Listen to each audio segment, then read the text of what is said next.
मुख्यमंत्री पुष्कर सिंह धामी के दिल्ली दौरे का आज दूसरा दिन। केंद्रीय मंत्रियों से कर सकते मुलाकात। राज्य के विकास से जुड़े अहम प्रस्तावों पर केंद्रीय मंत्रियों से सीएम धामी करेंगे चर्चा।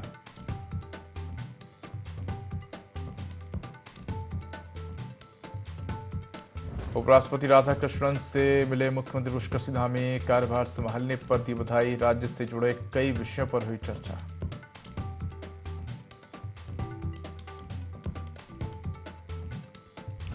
हरिद्वार में कफ सिरप जांच अभियान तेज। औषधि नियंत्रण विभाग की टीम ने की जांच। जनता से सतर्क रहने की अपील।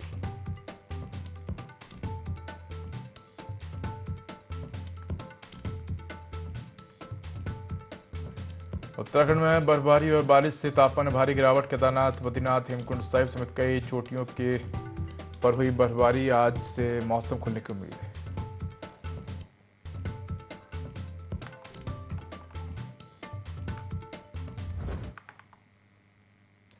नमस्कार, मैं उदय देवभूमि लाइव में आपका स्वागत है। बुलेटिन की शुरुआत करेंगे तमाम बड़ी खबरों के साथ। बड़ी खबर देहरादून से है, जहां मुख्यमंत्री पुष्कर सिंह धामी के दिल्ली दौरे का आज दूसरा दिन। तो केंद्रीय मंत्रियों से सीएम धामी मुलाकात कर सकते हैं और राज्य के विकास से जुड़े अहम प्रस्तावों पर केंद्रीय मंत्रियों से चर्चा करेंगे। सीएम धामी ने दिल्ली में उपराष्ट्रपति से भी मुलाकात की है। मुख्यमंत्री के दिल्ली दौरे से मंत्रिमंडल विस्तार की चर्चाएं भी तेज हो गई हैं।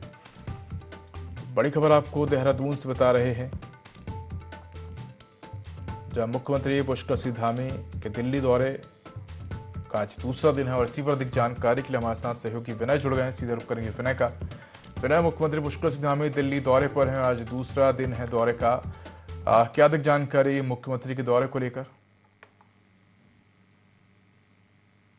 जी उदय, बिल्कुल। देखिए, आपको बता दें कि आज मुख्यमंत्री पुष्कर सिंह धामी का दिल्ली दौरे को लेकर के आज दूसरा दिन है और ऐसे में यहाँ पर बात की जाए तो जिस तरीके से दिल्ली दौरा है मुख्यमंत्री पुष्कर सिंह धामी का, तो ऐसे में जो केंद्रीय मंत्री हैं उनसे भी मुख्यमंत्री पुष्कर सिंह धामी यहाँ पर मुलाकात कर सकते हैं। साथ ही साथ इसके अलावा यहाँ पर बात की जाए तो जिस तरीके से जो मंत्रिमंडल का जो विस्तार है उसको लेकर के भी जो है इस दौरान जो सरगर्मियां है वो उत्तराखंड में इन दिनों तेज है, क्योंकि जब भी मुख्यमंत्री पुष्कर सिंह धामी का दिल्ली दौरा होता है तो ऐसे में कयास लगाए जाते हैं कि केंद्रीय मंत्रियों से जिस तरीके से मुख्यमंत्री वहां पर मुलाकात करेंगे तो ऐसे में जो मंत्रिमंडल का जो विस्तार है उस पर भी जो है पूरी तरीके से धामी सरकार जो है फैसला ले सकती है। तो ऐसे में देखा जा सकता है कि जिस तरीके से यहाँ पर बात की जाए तो बीते दिन जो है उपराष्ट्रपति से भी मुख्यमंत्री ने दिल्ली में मुलाकात की है और आज का जो कार्यक्रम इस दौरान जो मुख्यमंत्री पुष्कर सिंह धामी का रहने वाला है तो केंद्रीय मंत्रियों से वो मुलाकात कर सकते हैं। साथ ही साथ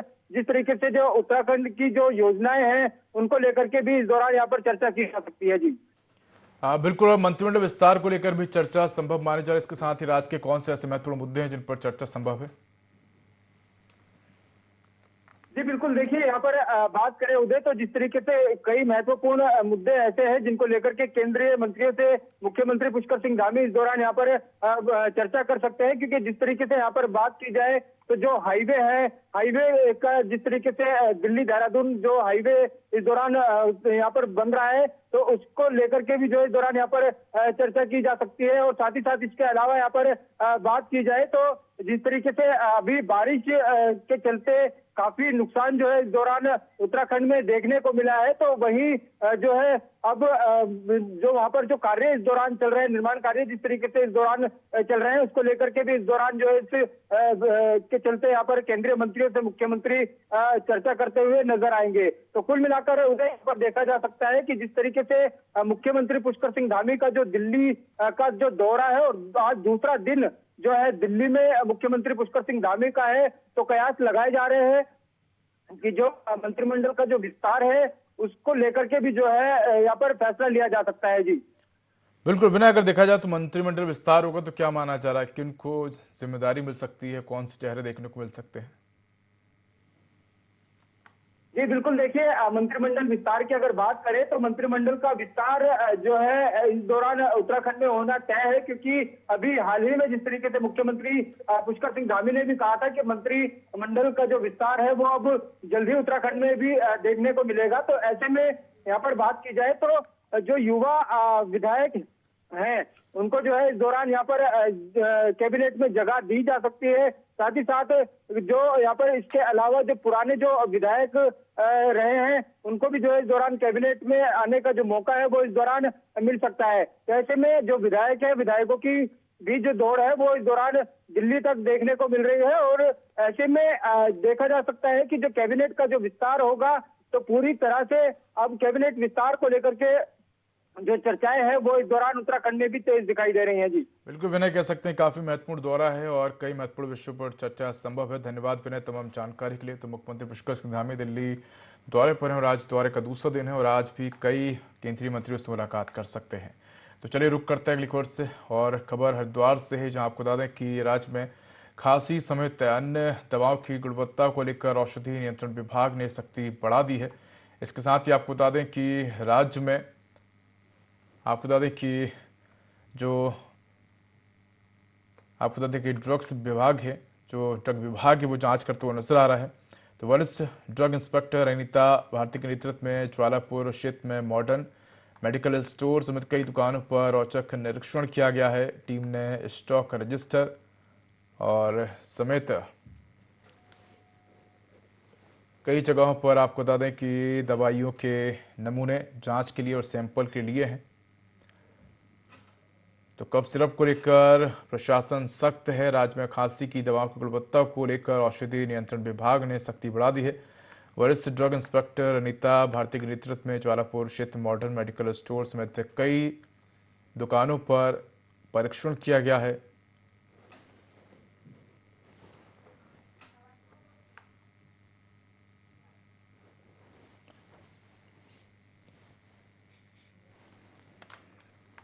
तो टीम ने stock register, billing record, expiry date और तमाम चीज़ों की जांच करते हुए 7 नए नमूने सेंट्रल लैब भेजे हैं। अनीता भारती ने कहा कि राज्य में कोई भी दूषित कफ सिरप बर्दाश्त नहीं किया जाएगा। सभी नमूने राज्य की प्रयोगशालाओं में जांच के लिए भेजे जा रहे हैं। बच्चों को दवा देने से पहले हमेशा डॉक्टर की सलाह लें। सभी मेडिकल स्टोर्स और डॉक्टरों के लिए चेतावनी है कि बिना पर्ची के दवा ना बेची जाए। उल्लंघन करने वालों के खिलाफ कड़ी कार्रवाई की जाएगी।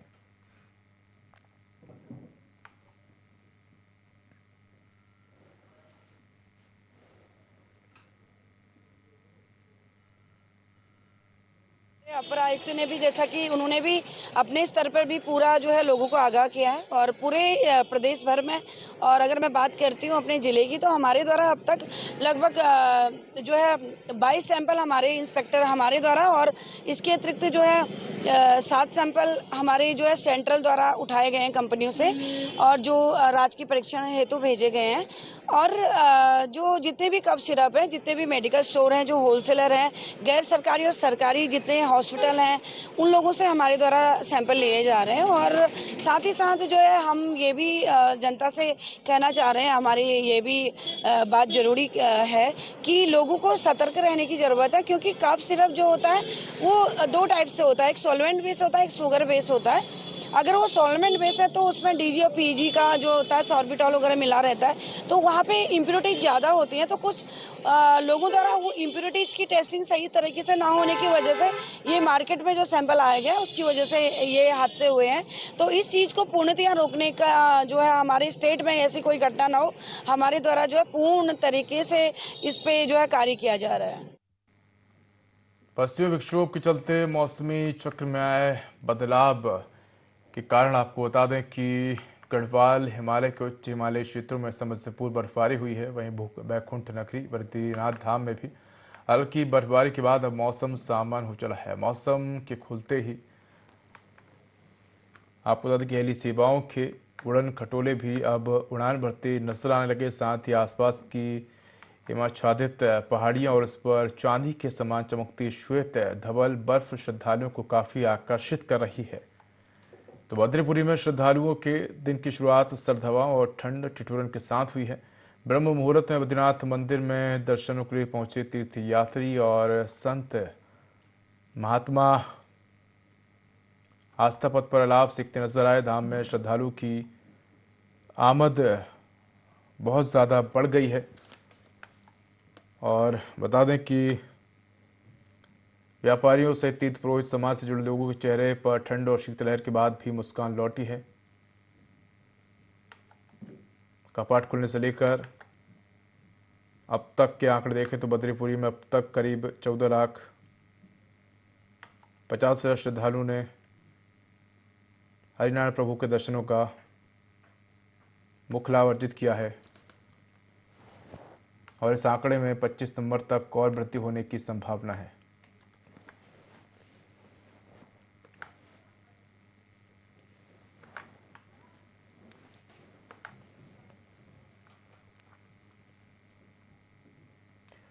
तो खबर चंपावत से है, जो चंपावत के बाराकोट में चल रहे 6 दिवसीय लड़ी धूरा महोत्सव 2025 का आपको बता दें कि लड़ी धूरा धाम में देवी रथों के आगमन के उपरांत समापन हो गया है। महोत्सव का ब्लॉक प्रमुख बाराकोट सीमा आर्य ने समापन किया। महोत्सव का मंगलवार लड़ी धूरा धाम में ग्राम काकड़ एवं ग्राम बाराकोट के देवी रथों के आगमन के उपरांत समापन किया गया। तो लड़ी धूरा धाम में भारी बारिश के बावजूद भारी संख्या में दूर दराज क्षेत्रों से आए श्रद्धालुओं और भक्तजनों की भीड़ लगी रही। सभी श्रद्धालुओं ने लड़ी धूरा धाम के दर्शन कर देव डांगरों से आशीर्वाद लिया। महोत्सव 2025 का जो मुख्य मेला है वो लड़ी धूरा में बहुत धूमधाम से मनाया जा रहा है। आज बरसात होने के बावजूद भी श्रद्धालुओं का जनसैलाब यहाँ पर उमड़ा हुआ है और माता रानी के 2 रथ ग्राम सभा काकड़ और बाराकोट से मंदिर परिसर में पहुँचने वाले हैं। सब लोग बहुत धूमधाम से लड़ी धूरा महोत्सव को मना रहे हैं और सभी श्रद्धालुओं से अपील है कि वो शांति व्यवस्था बनाए रखें, अनुशासन के साथ इस लड़ी धूरा मेले का आनंद लें।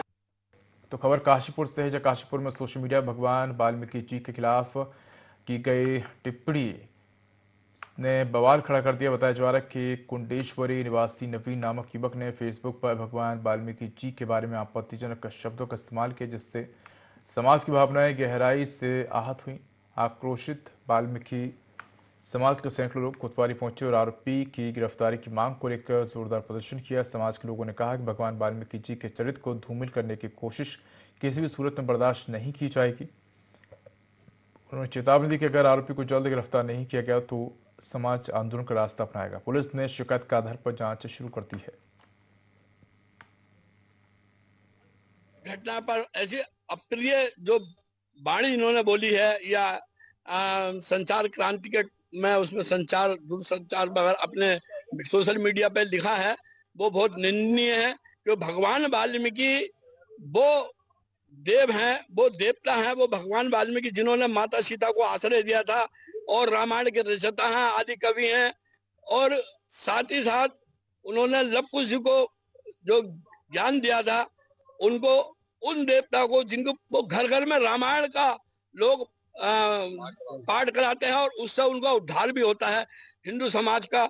और वाल्मीकि भगवान जो है सनातन संस्कृति के संरक्षक हैं और उस देवों के लिए जो वाल्मीकि समाज पूरा हिंदुस्तान का उनके सम्मान में जो ये बात कही है बहुत निंदनीय है। और ऐसा व्यक्ति देशद्रोहिता का कार्य करता है, शांति भंग कर रहा है, उस आदमी को खिलाफ सख्त से सख्त कार्रवाई होनी चाहिए, उसे अरेस्ट किया जाए। तो खबर सितारगंज से है, जहां सितारगंज में अचानक तेज हवाओं के साथ तेज बारिश शुरू हो गई। अचानक आई तेज बारिश से व्यापारी भी अपना सामान दुकान में नहीं रख पाए। तेज हवा और काली घटाओं के साथ तेज बारिश ने जहां आमजन को गर्मी से थोड़ी राहत पहुंचाई, तो वहीं किसानों की नींद उड़ा दी है। किसानों की धान की फसल की कटाई चल रही है, ऐसे में अचानक तेज बारिश ने किसानों को बड़े नुकसान का अनुमान है। छोटा किसान पहले ही कर्ज में डूबा हुआ और इस बारिश ने किसानों की धड़कनें बढ़ा दी हैं। सरकार की तरफ से धान का समर्थन मूल्य 2369 रुपये रखा गया है, उसके बाद भी किसान 1700 रुपये प्रति क्विंटल के हिसाब से बिचौलियों और कच्चे आड़ती को अपना धान बेचने को मजबूर है। ऐसे में तेज बारिश से किसानों की चिंताएं और बढ़ गई हैं।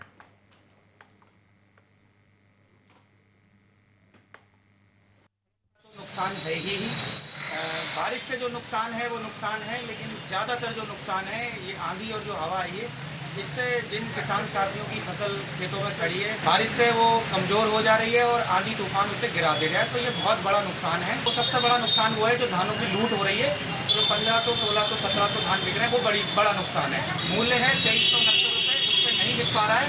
जो 1700-1500 बिक रहा है वो सबसे बड़ा नुकसान तो हम किसान हैं तो हमारी राय में उसका ज़्यादा बड़ा नुकसान। किसानों की लगभग 70% फसल अभी उनकी अपने खेतों में खड़ी है। 70% फसल खेतों में खड़ी होने का मतलब है कि काफ़ी अभी 50 से ज़्यादा खड़ी है। और ये जो बरसात हो रही है, किसान का बरसात से नुकसान नहीं था, लेकिन जो बरसात के साथ आंधी चल रही है, तूफान जो आया, इस तूफान से पकी किसान की फसल जो होती है वो कहीं ना कहीं खेत में लेट जाती है और जो कटाई में सबसे बड़ी दिक्कत आती है। और आप देखिए ये जो बरसात हो रही है, इस बरसात से लोगों को, आम जन को तो गर्मी से राहत मिलेगी, लेकिन किसान का सबसे बड़ा नुकसान। केंद्र सरकार की ओर से 2022 में शुरू की गई अग्निवीर योजना को लेकर कांग्रेस ने एक बार फिर विरोध तेज कर दिया है। पार्टी जल्द ही प्रदेश भर में जन जागरूकता यात्रा निकालने चाहिए, जिसका उद्देश्य युवाओं और आम नागरिकों को इस योजना के नुकसानों के प्रति जागरूक करना बताया गया है। कांग्रेस का कहना है कि अग्निवीर योजना युवाओं के भविष्य के साथ खिलवाड़ है और इसके साथ ही कांग्रेस ने कहा कि इसकी असलियत जनता तक पहुंचाना जरूरी है। वहीं कांग्रेस की इस मुहिम को भाजपा ने राजनीतिक स्टंट करार दिया है और भाजपा की तरफ से प्रतिक्रियाएं भी सामने आई। भाजपा के प्रदेश प्रवक्ता सुरेश जोशी ने कहा कि यात्रा महज दिखावा और कांग्रेस अब जनहित नहीं बल्कि जन विरोधी राजनीति कर रही है।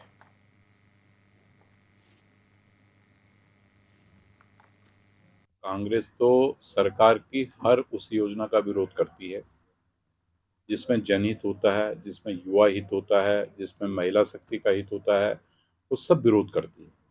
मुझे तो अब ऐसा लगता है कि कांग्रेस की नियत ही जो है जन भागीदारी न होकर के जन विरोध हो गया है।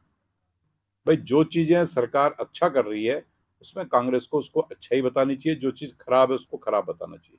अगर आप अग्निवीर योजना की बात करेंगे तो अग्निवीर योजना में हजारों की संख्या में बच्चे पार्टिसिपेट कर रहे हैं और हजारों की संख्या में बच्चे भर्ती होकर के जा रहे हैं। अगर वो योजना ही खराब होती, अगर उस योजना का स्वरूप ही खराब होता तो वो बच्चे क्यों जाते हो? सबसे बड़ा प्रश्न तो ये खड़ा होता है। और दूसरी बात क्या है कि इस प्रदेश के अंदर माननीय मुख्यमंत्री जी ने जो कहा था कि हम 10% अग्निवीर से जो बच्चे 4 साल के बाद आ जाएंगे उनको सरकारी नौकरी में स्थान देंगे और प्रारंभ भी कर दिया। यानी बच्चों के भविष्य को बनाने के लिए अग्निवीर योजना चालू की गई है। अब कांग्रेस उसका विरोध कर रही है। राजस्थान, हिमाचल प्रदेश, पंजाब और उत्तराखंड, ये 4 ऐसे राज्य हैं जो सबसे ज्यादा प्रभावित है अग्निवीर योजना से। और केवल ये 4 राज्य नहीं, देश की सीमाएं भी प्रभावित हैं इस योजना से। फौजियों का कहना है कि कोई फौजी 9 साल में लोहा बनता है, वो फौजी बनता है असली। 9 महीने की ट्रेनिंग से वो केवल सिपाही में चेंज होता है, रिक्रूट, लेकिन असली जो फौजी डेवलप होता है वो 9 साल की ट्रेनिंग, 9 साल की उसकी सर्विसेज के बाद होता है। ये देश के संग अन्याय है, ये उत्तराखंड के साथ अन्याय है, ये देश की सीमाओं के साथ अन्याय है और इसका विरोध हम करेंगे। हमारे नेता राहुल गांधी ने कहा भी है, जिस दिन कांग्रेस लेड गवर्नमेंट बनेगी हम अग्निवीर योजना को पलट देंगे और पुरानी जो व्यवस्था थी उसी को लागू करेंगे। तो खबर हरिद्वार से, जहां हरिद्वार के सांसद त्रिवेंद्र सिंह रावत ने लक्सर के दीप होटल में आयोजित स्वागत समारोह में शिरकत के इस अवसर पर उन्होंने प्रधानमंत्री नरेंद्र मोदी की उपलब्धियों को गिनाते हुए कहा कि भारत आज दुनिया की 4थी सबसे बड़ी अर्थव्यवस्था बन चुका है और जल्द ही पहले स्थान पर होगा। उन्होंने कहा कि भारत की तेजी से बढ़ती ताकत को देखकर अमेरिका भी चिंतित है। रावत ने कटाक्ष करते हुए कहा कि खुद को दुनिया का फूफा समझने वाले डोनाल्ड ट्रंप भारत को डिस्टर्ब करने की कोशिश कर रहे हैं, लेकिन पीएम मोदी की कुशल कूटनीति ने उन्हें बैकफुट पर ला दिया है। सांसद ने यह भी दावा किया है कि केंद्र सरकार कृषि, स्वास्थ्य और शिक्षा के क्षेत्र में बड़े सुधार कर रही है और इन क्षेत्रों को सर्वोच्च प्राथमिकता दी जा रही है। संविधान में ये व्यवस्था है कि अगर शासन, आपका प्रतिनिधि अगर जनता के प्रतिकूल चल रहा है, गलत आचरण कर रहा है, तो आपके हाथ में उसकी चाबी दी गई है, वो वोट है। और इसलिए भारत का लोकतंत्र अच्छा लोकतंत्र माना जाता है। हर 5वें साल में ये मौका हमको दिया जाता है। पार्टी के बहुत पुराने समय से संगठन का काम मैंने किया है। संगठन मंत्री के नाते काम किया है उत्तराखंड में, राष्ट्रीय सचिव के नाते दिल्ली में रहकर काम किया है। और इसलिए कार्यकर्ता का महत्व क्या होता है मैं उसको बहुत अच्छी तरह समझता हूँ। जो ये कार्यकर्ताओं के साथ हुआ ये पहली बार नहीं हुआ। बागेश्वर जनपद मुख्यालय में आगामी नवंबर आपको बता दें कि माह में जिले में होने वाले गवर्नमेंट पेंशनर्स ऑर्गेनाइजेशन के प्रांतीय सम्मेलन की तैयारी शुरू हो गई है। पेंशनरों ने सम्मेलन के भव्य आयोजन के लिए चर्चा की। इस दौरान संगठन की प्रमुख समस्याओं पर भी विस्तार से चर्चा की गई। बागेश्वर में संगठन के जिलाध्यक्ष डॉक्टर प्रताप सिंह गढ़िया की अध्यक्षता में पेंशनर्स की बैठक हुई और वक्ताओं ने 65 साल में 5%, 70 में 10%, 75 में 15% पेंशन में बढ़ोतरी देने की मांग दोहराई। गोल्डन कार्ड से निजी अस्पतालों में इलाज नहीं मिलने पर भी नाराजगी जताई।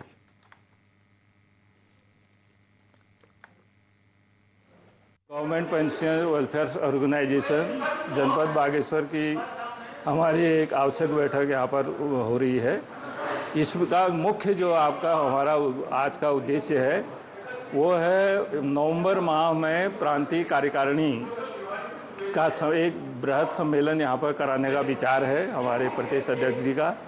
तो उसी संदर्भ में हम आपस में राय विमर्श कर रहे हैं, राय पसमरा कर रहे हैं और ये तय कर रहे हैं और अपने हमारे जितने भी पदाधिकारी हैं उनकी अलग अलग जिम्मेवारी तय की जानी है। इसके साथ ही गवर्नमेंट और सरकारों के साथ हमारा जो अन्य जो मांगे हैं, जैसे 65 साल में हमको 5% इंक्रीमेंट मिलना चाहिए, 70 में 10, 75 में 15, ये हमारी सरकार से मांग है। प्रदेश में एक बार फिर मौसम ने करवट ली है। आपको बता दें कि झमाझम बारिश का दौर देखने को मिला है और इसके साथ ही पहाड़ी क्षेत्रों में भी बर्फबारी देखने को मिली है। तो बता दें कि मौसम की वजह से तापमान में गिरावट आई, हालांकि फसलों को नुकसान ज़रूर पहुंचा है और धान की फसल को नुकसान हुआ है। तो बताया जा रहा है कि धान की फसल पककर तैयार हो चुकी है, खेतों में कटने के लिए रखी है, लेकिन झमाझम बारिश के चलते किसानों की चिंताएं जो है वो बढ़ गई हैं। कई किसानों धान की कटाई भी कर दी है। तो वहीं बारिश के चलते धान की फसल को एक बार फिर से बड़ा नुकसान होने का अनुमान है।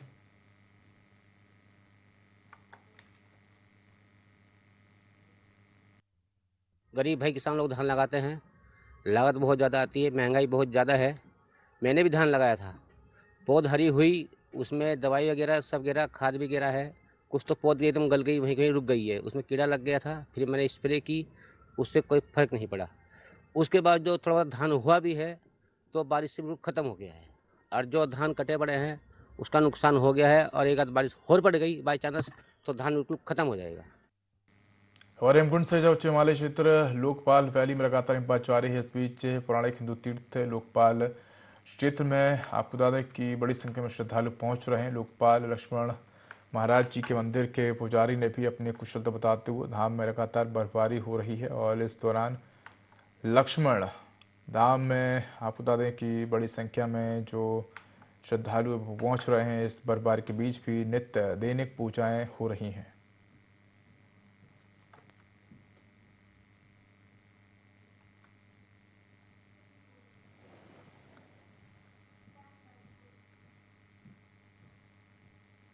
तो फिलहाल इस बुलेटिन में इतना ही। खबरों का अधिक अपडेट के लिए देखते रहिए i24। नमस्कार।